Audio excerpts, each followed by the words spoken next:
Welcome to the Amazing Authorities Podcast, where game changers, visionaries, and category leaders share how they built their brands, platforms, and global influence. Your host is Mitch Carson, international speaker, media strategist, and creator of the Instant Authority System. If you're ready to learn from those who've done it and want to become the go-to expert in your space, you're in the right place. Michael Black is in the house today, and he's going to dispense great information. He's a young entrepreneur that has broken all sorts of records from Australia. Michael, welcome to the Amazing Authorities Podcast. Thanks, Mitch. Pleasure to be here. Yeah, and it's great to have you. As I mentioned before, I've spent a lot of time in Australia, either speaking at or producing close to 200 events during my years in the 2006 through 8. And I miss your country. So this is going to be cool today. And I promise not to talk about Vegemite. All right. So we'll just Fantastic. We'll stay focused on business. And you started out very young. And I would say your barriers to thinking is probably your greatest asset, or lack of barriers to thinking. You were 17 when you started your first business. Tell us about that. Yeah, well, thanks, Mitch, and I'm really excited to share my story. So, started in a spare room in my parents' house in a suburb called Bosley Park, in Sydney, Australia, and that's where the business started. Straight out of high school, I knew that I needed to make a little bit of extra money while studying at college, and I studied a Bachelor of Commerce, majoring in management and law at the University of Sydney, and I knew I needed to make a bit of extra money. So I ended up doing a bit of tutoring in a spare room in my parents' house, and it was more of a side hustle when I first started, but it quickly grew into something much, much more bigger than I originally had anticipated.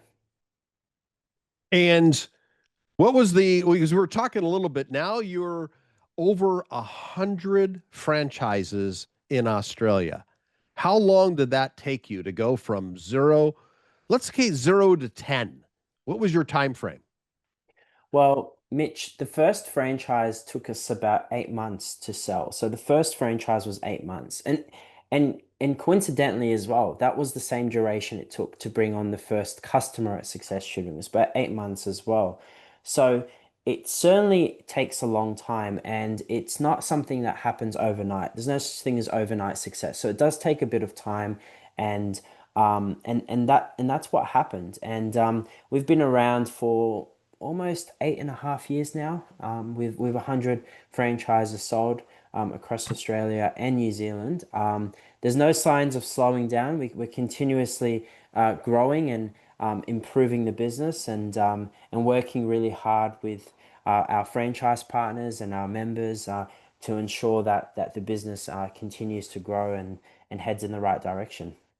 Why is your model better than others, or what makes it different? Because tutoring, tell us a little bit about what makes your company unique, Michael.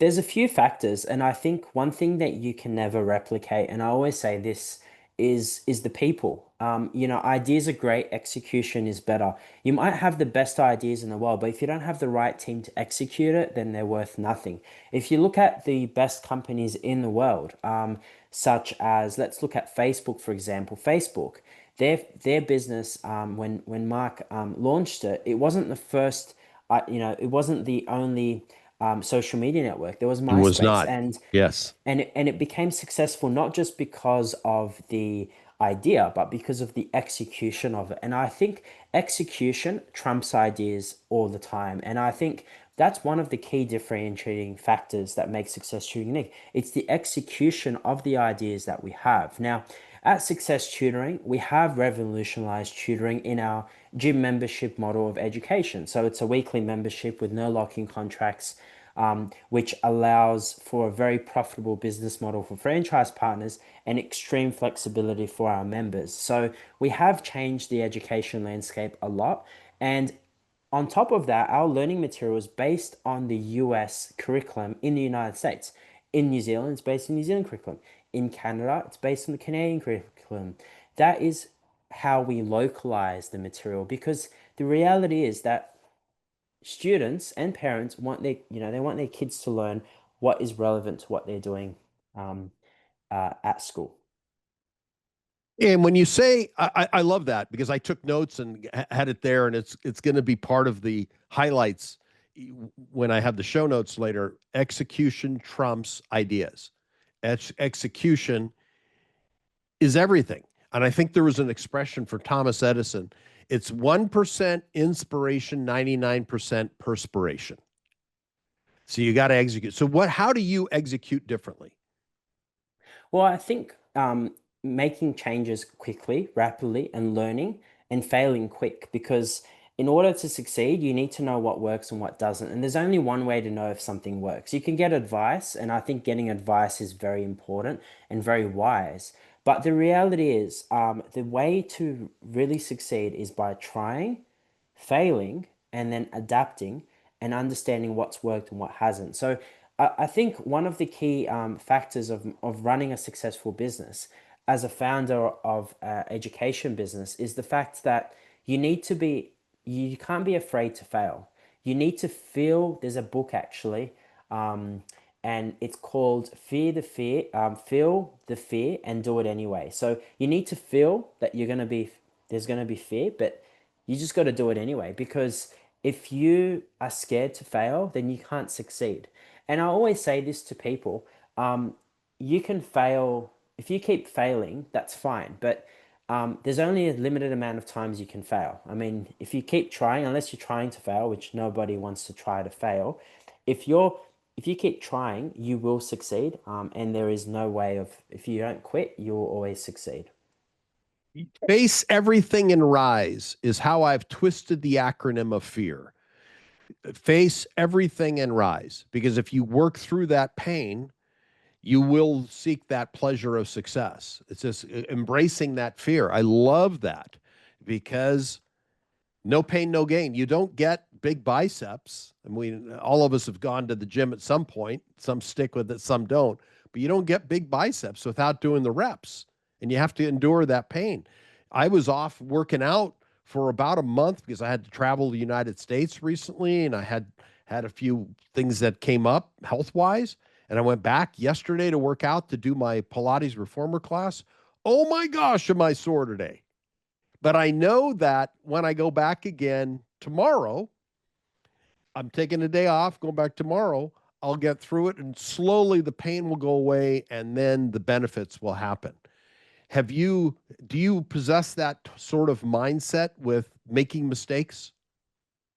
Yeah, absolutely. And I think if you are afraid to fail, then you will not succeed, because fear of failure limits your ability to make decisions. And I think, um, of course, there needs to be there needs to be a risk appetite for everything. You can't just take uncalculated risks, but there needs to be a risk in order to make a decision and in order to succeed. And so understanding the fact that the quicker you make decisions determines Mm. how successful you're going to be, because the quicker you can implement things, okay, it works, it doesn't, okay, it works, great, let's stick to it, it doesn't, okay, let's pivot, let's try something else. Because in life in general, and this is what I've noticed with a lot of business entrepreneurs and highly successful individuals in any field, is that they're very persistent, they continue to work really hard, but also they're very, very agile, so they'll make changes really quickly. That's what makes them successful. There's no magic formula. There's no magic place where you can go where you can just get all the information uploaded in your mind. The only way is real life experience and actually knowing for yourself whether it works or whether it doesn't. Totally agree with you. Because you have to take the risk, because you'll get the reward eventually. I'm in total agreement. And if you don't get into the ring and understand what it's like, as opposed to intellectualizing this, I taught martial arts for years. That's how I worked myself through college. And I used to teach people how to fight. in the ring, in the sport of Taekwondo. And there were black belts that got there that never fought. And guess what happened when they finally got in the ring? They got their ears boxed because they hadn't gone through. Sometimes you have to get punched. And Mike Tyson quoted it real well. What happens when you get punched in the face? Yeah, you got to experience that. And that comes through trial and error. And what were some of the mistakes you would advise somebody to allow to happen in order to be successful? What did you learn early, let's say when you first started at 17, 18 years old to where you are now? Not that much older, but you're still older and more experienced. Yeah. Well, I think there's a lot of key learnings, and I think a lot of the learnings come from what you never knew from the start. So, for example, like something very basic that I understand extremely well now, what at the beginning I had absolutely no clue about, is how to sign a commercial lease. Seems very basic for a lot of successful entrepreneurs and business people, but for somebody that's in their teenage years have absolutely no idea how to do it. And I think just leaning on the right people and seeking their advice and learning is very important. So in the early days, looking for a commercial space was very tricky because I had no idea what terms to negotiate. I mean, of Sure. course, agents are going to be wanting you to sign a lease. They're going to give you the terms. They're not going to tell you that there's such thing as a rent-free period. They're not going to tell you that there's such thing as a contribution or the rights that you have as a tenant leasing a To commercial negotiate build space. outs and things. Yes. They want their commission. That's it. They Yeah, want it to be done fast and not to your benefit. exactly. Yeah. Yeah, exactly. So these things that that you sort of learn, like these things come with experience, and I think this is also one of the key reasons why franchise partners, come and work with us is the fact that we can give them that experience um and that assistance as well. Because I didn't have it and I had to learn the hard way. The first space that we leased, um we still do, and I think it's a really good space. But I think in terms of as we come and we learn every step of the way, there's Hmm. things that we can do better and better. And I think that was one key thing. Another thing is just like, managing cash flow. I think is very important. As money comes into the business, understanding that a percentage of that goes to tax, a percentage of that goes to staff, a percentage of that needs to be a buffer. There's a really good book I read called Profit First, which changed my life and my ability to see money in a completely different way, which helped me a lot. And I think, learning as well that, taking time to read books and learning is so important because it opens your mind to new things. Uh, I didn't really grow up in a household of business people or people that I could just say, oh, I'll speak to my uncle Jerry over here, which runs an organization or has a business experience. I didn't have that, so I had to learn everything myself. YouTube was very important for me, learning, and then also going into reading books as well, and also seeking mentors eventually as the business grew and I was able to afford paying for mentors. But initially, YouTube and books are two single most important resource to learn from. And who are some of your important mentors?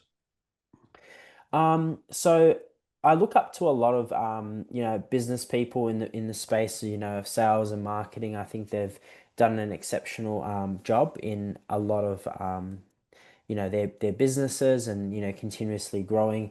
Being in the franchise space, I always look up to like some really big brands. Like everybody knows McDonald's. Of course. And there's actually a chapter in my book which is called Building the McDonald's of Tutoring. And I write that on purpose because actually um, that's what we're building. We're building because McDonald's is not, it's not, most people think McDonald's it's a burger place. They sell burgers. But the reality is their business model, their success is not actually in the burgers. It's in the processes and the systems that they built to make a business model so strong that they can even own the land that the building sits on. So They're in the real estate business. exactly. And I think a lot of people understand that, but then also in the same in the same breath, I think the fact that they have such a strong business model and good processes allows them to have really sustainable long-term property investments, and it gives them that confidence to buy the land. So I think having good systems and processes are very important. So I always look up to these really, big brands that are continuously growing and pushing the limits of what's possible in the franchise world. No, I think that's great. And so would you say one of the keys to your success, because you're a franchisor, is your SOPs, your standard operating procedures, your processes, and also educating people about how to negotiate a lease? Now, you're in Australia and New Zealand, but then coming to the US, that's an entirely different world. We speak different. Our culture is a little bit different. We say trunk, you say boot. We use an elevator, you call it a lift, which confused the heck out of me when I first came to Australia. Over to the lift onto the fourth floor. I said, lift what? Yeah, so it is an adjustment culturally. And now you've made a presence, you're in the process of making a presence into the United States. How have you adjusted your normal operating procedure, your strategy coming into the big market of the United States? Yeah, that's a really good question, Mitch. And I think one thing that we've worked on very closely is making sure we've got a local team in the US. So, for example, we've just brought on board Isabel, which is our growth and performance manager, based in the United States. She lives there, grew up in the United States, actually came to Sydney, worked here for over a year, and then went back to the US. And she assists a lot of our franchise partners in the United States, and will continue to assist the new ones that come on board as well. So I think having the right team locally is very important. Secondly, adapting the material based on the local curriculum. So our curriculum is based on the US curriculum. As we know, there's a lot of Spanish speaking people in the United States. So even adapting the curriculum and translating key marketing material Bravo. to Bravo. Spanish, I think is very important. Yeah. Yeah, it's my second language. And growing up in Los Angeles, half the city is Hispanic. So you're missing half the market of 18 million people if you don't address the Spanish population. No, that's very smart. I think coming from Australia, you guys have one language for the most part, unless I guess some people come from or Aborigines. I don't know if they have their own language or not. But Australia being an isolated country, you know, yeah, you've had to adjust. That's smart. Tell us about your book. Do you have one handy to share with us, Michael? Is it right Yeah, I sure do. It's right there? here. Okay. Millionaire Here's the Tutor. I book. love the cover. Great color, great cover design, and Michael Black in white. That's good. And you got the front and the side. Let's see what's on the back. Show us on the back. Okay, so it looks like, is that testimonials or is it details about what's inside? But very nicely done, and it's Yeah. chock full of information. Like I said, I just noticed I went to Amazon and it's available there in paperback, Yeah. and that's fantastic. So tell us about what's in the book. Yeah, fantastic. So I think the reason why I wrote this book initially was to provide value to people looking at starting their own business, whether it's in the tutoring space or something else, just providing that value. I think there's a lot of key challenges and learnings that I had in the early days that have allowed me to share this information and be able to spread the message out that it is possible. I speak a lot about my upbringing as growing up, and some of the key influences that made a really big difference in my early childhood and my ability to build this business. There's a lot of key things as well. I do target this book to a lot of people that are looking at starting their own business, but also those that are considering a franchise as well. Um, you know, I think by having this book and by people being able to read it, they can learn a lot from the experiences that I had. Getting the business set up and then understanding the very philosophy of what makes success tutoring unique, but then also how this can actually help them escape their 9 to 5. I mean, I hear this time and time again. A lot of people are just unhappy in their 9 to 5. They're just not satisfied. They feel like they're stuck, they're in prison. And so that's why the book is called Millionaire Tutor.